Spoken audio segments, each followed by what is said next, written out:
thank you, and let's begin our second session here for the Con Echo series. We're focusing now on Brexit, politics, and film finance. I'm pleased to turn it back over again to Ms. Kirsty Bell, the founder and managing director of GOLDFINCH Entertainment. Thank you. Welcome to our second session today. The first session concentrating on pre-sales and alternative forms of financing. The second session, I'm very pleased to have the panel that I have today here for you, because we're going to talk about how Brexit could impact on independent film, and we have a mixture of EU and non-EU representation here, and obviously myself for the UK, and also film financing as a result of Brexit. I mean, myself and our team at GOLDFINCH, we see Brexit as an opportunity. We've always seen filmmaking and film finance as being a global market rather than a UK-specific market. And exchange rates and the devaluing pound have actually improved our status as a filmmaker in the UK, because people are getting an awful lot more for their money. So with the global tax incentives that we've got available, that's what I'd like to discuss with you today. So if you'd like to introduce yourself, please. My name is Mikael SVENSSON. I'm the head of the Film Commission in southern Sweden. I'm also on the board of EUFCN, the Association for the Film Commissioners in Europe. I'm the General Secretary, and I'm also the Vice President of Scandinavian Locations, which is a network of all the Scandinavian film commissions. I'm Mariette, RISSENBEEK, Managing Director of German Films, and I'm also on the board of the European Film Promotion. German Films is mainly doing promotion, but we have a very good overview of the financing systems in Germany and in Europe. Thank you. I'm George David. I'm the Managing Director of the Royal Film Commission of Jordan. We do, film commission work, and we also function as a film institute in terms of giving education to filmmakers. Thank you. Hi, my name is Kulthep NARULA. I'm based in Bangkok. We have an office in LA. I'm here representing, sort of wearing two hats. One is we run an independent filmmaking company called Benetone Films. And the other hat I wear is I work a lot with the Thai government. Currently I'm serving on the National Film Council of Thailand. That's the body that's responsible for developing the entire content infrastructure in Thailand. I'm also the president of the Foreign Film Producers Association based in Bangkok. Thank you. Hi, I'm Ingrid RUDERFORD, and for 8 years I was the film commissioner of Stockholm and one of the film commissioners of Sweden with Mikael. As of last year, I'm working as international outreach and relationships for the Stockholm Film Commission. I'm based in New York. I also advise a lot of very worried independent filmmakers in the US on how to co-produce in Europe. Thank you. So, if we look at the Brexit question to start with, as Brexit continues to pose fundamental questions to the industry a year after we voted, as in the UK voted to leave the European Union, veteran British Producer and Film Distributors Association President David Putnam has called for Britain to remain in the EU's media programme. He expressed his confidence it would be possible, and he wants it to happen. What do you think about this, Cal? Sounds good. I know there's a lot of worries, especially among the Scandinavian producers. So I've been working with the UK for a long time, and I think they need reassurance as soon as possible. And I heard from a meeting this morning, the UK Pavilion, that the BFI was promising that nothing will change. So if that is true or not, I don't know. But I mean, I know that a lot of producers want to follow the development of this. But of course, we hope that we can keep the same relationships. So do you actually think that Brexit will affect the UK filmmakers and the international market for making independent films? I do think it would make a difference, but it could also be a chance. So I'm not sure yet whether it would be a negative or a positive effect. Germany has not been co-producing that much with the UK. It's like Germany co-produces with a lot of countries. But of course, if the UK is not part of Europe anymore, a British director would not qualify as European, which makes a difference. Okay, thank you. So, if we look at the UK as being out of Europe, do you actually think that the co-production potential for UK filmmakers increases or decreases as a result of this? I mean, I'm assuming you're talking about our part of the world. The UK does have co-production treaties with several Arab countries. I don't see it affecting, no, because it's, you know, the co-production treaty will still be in effect. The filmmakers will be able to access funds, incentives, and other benefits through those treaties. So in terms of co-production, I highly doubt it'll affect a lot. I mean, one of the things that Jordan brought in was the tax credit. Now, that must have had a massive impact on the amount of filmmaking that's done in your country. Yeah, we launched 2 years ago a VAT exemption and a withholding tax exemption, and it has increased the amount of production considerably. Yeah. Yeah. So, how do you see the way that you've brought in a tax incentive system as well, haven't you? Yeah. Would you like to tell us a little bit more about that? Yeah, sure. I think we've been working on it for a while, and finally we got the tax incentive approved for Thailand. The tax incentive for Thailand is it's very straight, as in it's based on local spend. So that. What is happening more and more, we've been seeing it this year since we've launched it, is a lot of the foreign companies are now obviously, you know, utilizing the tax benefits to finance part of the films, or coming in and looking at producing, doing sort of a co-production with some of the Thai companies. Fundamentally, that had not been the case.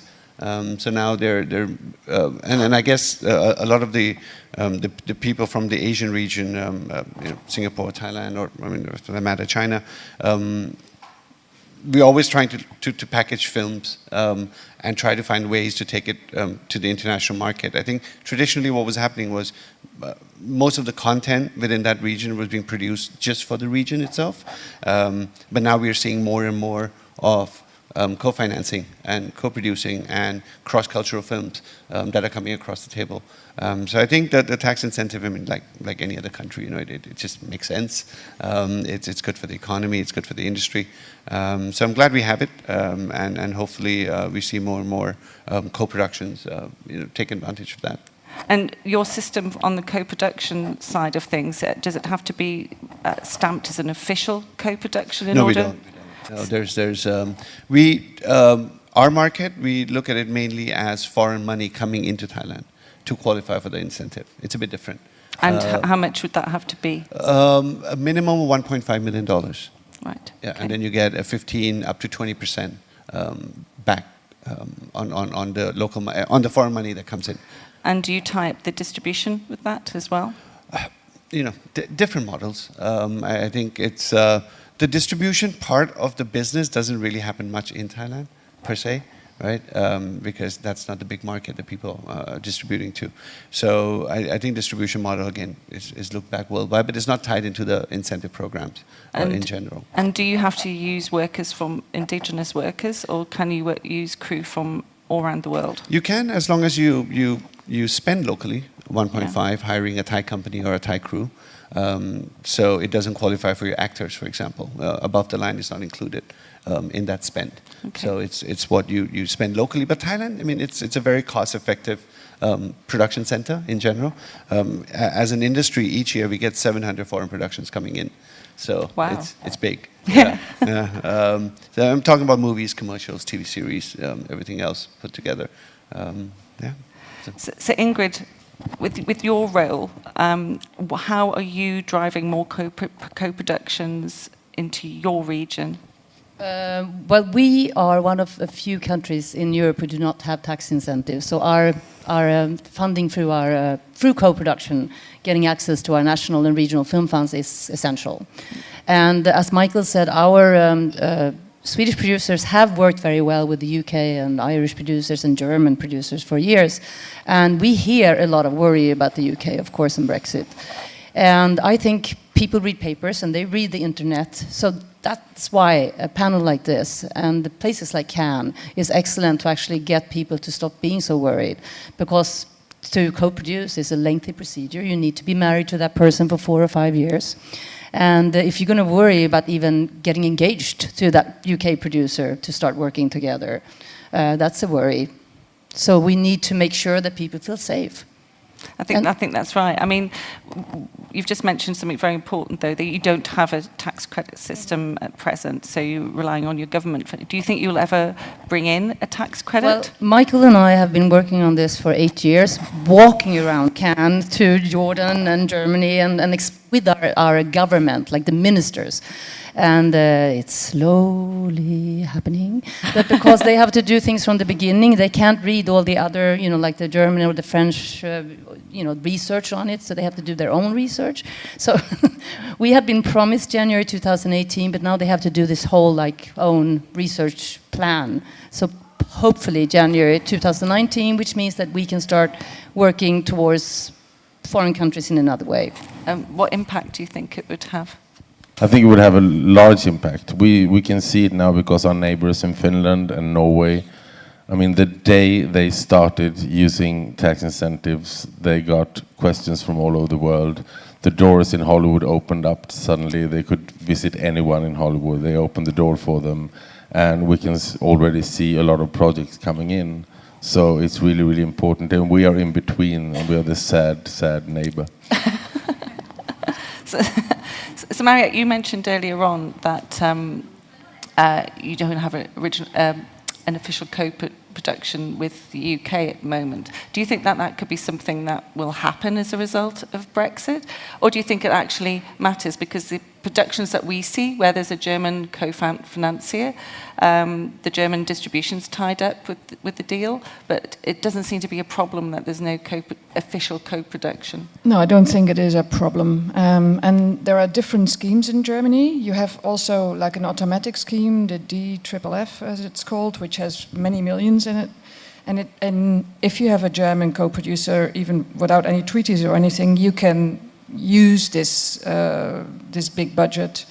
You have to put 80% of your budget in place, and you can get 20% automatically from the German side. And this doesn't matter whether you have treaties or no treaties. So I'm not so sure if that's. But it's that for me and for what we do in our company, it's a massive benefit that it isn't an official co-production, because the rules in the UK are that if you raise equity through tax incentive schemes in the UK, you can't enter into an official co-production because it's deemed to be working in partnership.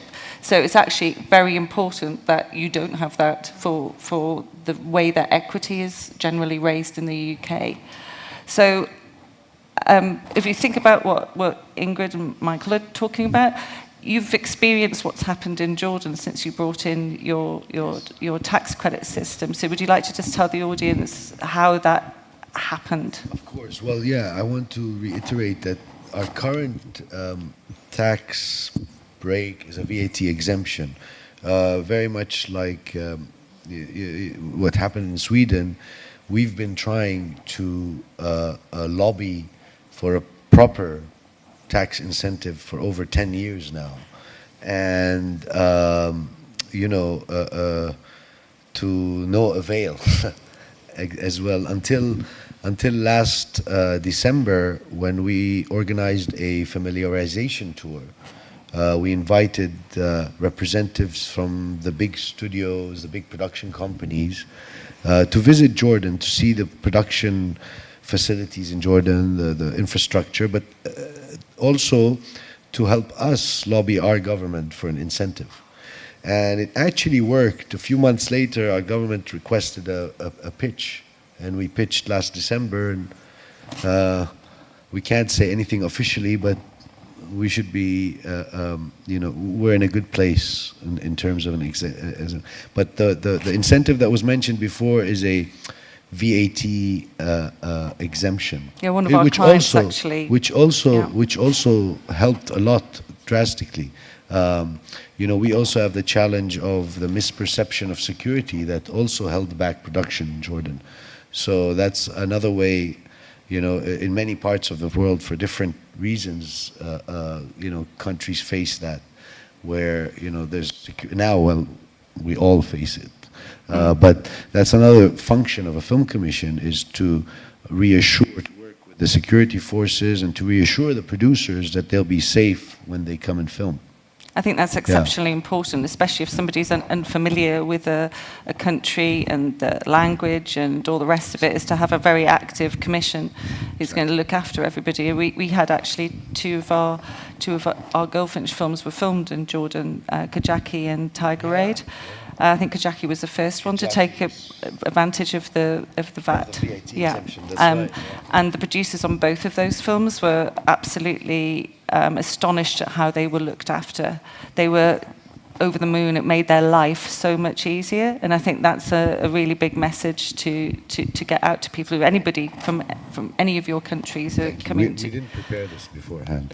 Yeah. But I knew. Yeah. But thank you. No. So, Kulthep, you're saying how many productions are being done in Thailand at the moment.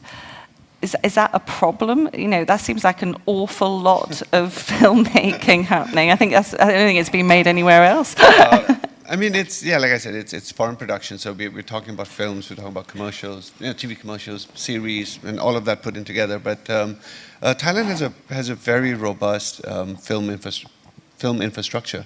You know, we can handle projects of any scale, really. We get.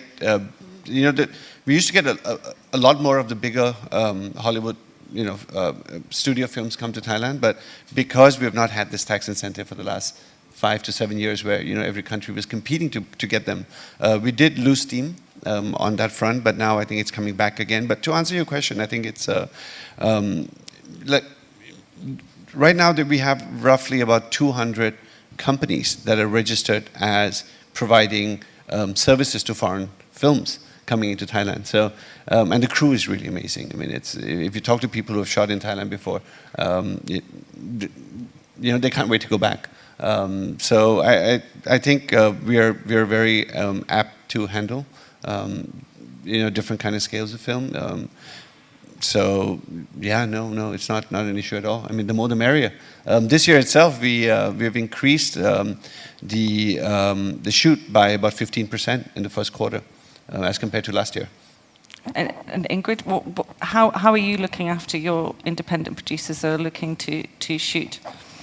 We're working for tax incentives for them too, because they tend to go to Estonia and all the other countries to shoot Swedish films. They shoot Stockholm in Estonia or wherever. So we, right now, Mikael and I, we take care of film shoots that come, but we also really are trying to make our politicians understand that the taxpayers' money from the Swedish Film Institute is not being spent in Sweden, it's being spent somewhere else. So that's a problematic thing. This is not really belonging to this discussion really, but this is our we're almost there. But it is, you know, when it comes to politicians, they really don't get it, you know. Yeah, it takes a lot of time. And then there's a new politician 4 years later and you have to start from scratch, you know.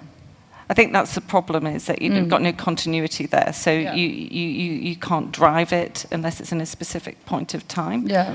But one of the things that I was going to ask you as a group is that with the very good tax incentives in other regions, it's packaging deals together with other regions. And what was interesting from what Kulthep was saying is that they've got a very flexible system that, you know, you don't have to have X, Y, and Z happening in that region. You can be more creative with it. And that sort of goes back to the first panel today, is about this ability to change and flex to fit situations. So, Ingrid, I mean, in Germany, you must have had to have flexed a lot and to drive the business to come into Germany to do that. I mean, what's your experience of it? Right now, I think the independent production in Germany rather faces the problem that TV is not longer engaging itself so much financially, which makes it difficult for independent producers to get access to funding money. All the investment in getting foreign filmmakers to Germany and shoot in Germany and spend the money there, it's always, it's also almost always at risk because regions change, and then all of a sudden in Hungary or in the Czech Republic there is another studio which works a bit cheaper with a better funding system. So I think you never can be at rest. You always have to look for new opportunities and new relationships. So, Michael, when you're looking at projects coming in or being part of a project being done, do you help with all the other financing aspects of it? So let's say I'm a producer and I come to you and I want to film with you. How can they get the finance package sorted if there's no tax incentive or they're not getting anything in kind, or what? How would you look at it? The first thing they need is some kind of co-producer, of course, and that can be a producer, that can also be a post-production company, a production service company, and then you're eligible to get money from the different regional film funds and also from the Swedish Film Institute, which is, like Ingrid said, soft money, which you don't have to pay back. And as she said, the problem is that the Swedish productions are doing their films abroad and spending all the taxpayers' money abroad. So we also need to fight to make them shoot in Sweden. And so we actually take help from the foreign producers to actually, convince them to shoot in Sweden, don't go anywhere else, stay here, and we will help you get the money that you need here. And of course, we do everything we can. I mean, we're like the first stop shop as a commission. We help them find a co-producer, we help them find staff, we help them with the locations, and we're doing everything we can to market Sweden as the best country in the world. And when the tax... free locations. And free locations. But the thing is, if people are going elsewhere to film, it might be that it's cheaper elsewhere, which is obviously going to help them with their finance plans. But also, there's the post to consider. So is one of the answers to drive more post facilities? Or is it to, attract different types of filmmaker, maybe documentary makers where it's post-heavy? Ingrid? I don't know. Michael, what do we say here? I mean, the post-production companies in Sweden are well known. They work on Hollywood production and projects. They actually then open offices in London and LA. But they're Stockholm-based, and they can actually act as a co-producer with the foreign producer, like Michael said, and then access money from the National Film Fund. So to add to what Michael said, Swedish producers can never make money with just the National Film Fund. They have to have a best friend in Norway and maybe a best friend in Denmark. And then those three countries also can access the Nordic Film and TV Fund. So it's very hard to make a film unless you have friends in other countries who you co-produce with in Sweden. Okay. George, from Jordan's perspective, how can you help with the finance package apart from the VAT exemption? Of course. I mean, and this is based on the past, and Kajaki was one example. For example, the Jordanian armed forces, the services that they provide, a lot of the times, and not only for military movies, but even for logistics for any movie, a lot of the time that cost is exempt, and on certain movies that's a big chunk of the budget. So we can do that sometimes. Security also is either highly reduced or given at no cost security, not only for personnel but also for equipment and police services, road blocking. Locations, public locations in Jordan are free of charge. We don't. The film company does not pay a penny. So these are a few benefits that also reduce the budget. Okay, so I think basically what the whole of the panel is saying is that that finance can be helped by in-kind services, but also by trying to piece together the jigsaw that is film finance. Let's be honest, it's always very hard to raise equity or to find risk money in any production. So anything that's in kind or soft money from various funds that are available, or trying to assist with distribution or putting in touch with co-producers is obviously the way that producers should potentially look at their own project. So instead of us all looking I've got to shoot it here, I've got to do the post here, I've got to do that. They need to look at where they're going to get more value for the budget, which is putting more value on the screen. Would you agree with that, Kulthep? Yeah, definitely. I mean, you know, lots. I mean, I know that this topic is more about Brexit, but let me take the discussion a little bit more towards the Asian side, if there are any audiences watching from there. I mean, you know, there are a lot of independent filmmakers, obviously, everywhere. I think at the end of the day, they have to really look at what kind of film they're making, and to take advantage of these financing that they go to the international markets to look for financing. I think it's a lot depends on the cultural context of the film, where is it going to be sold, what's going to happen. And I think people really need to kind of open the horizons a bit more. I know of one production right now that is between the UK and Thailand.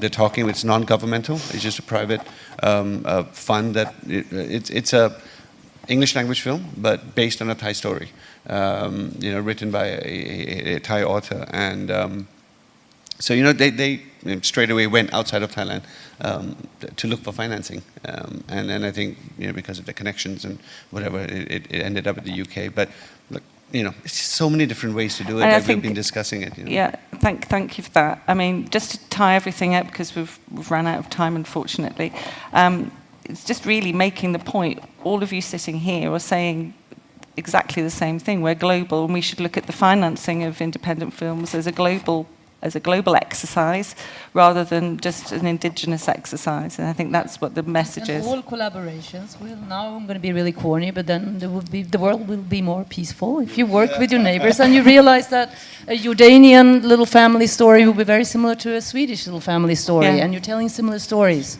and you understand each other. So thank you very much, everybody, for being part of the panel today. Thank you.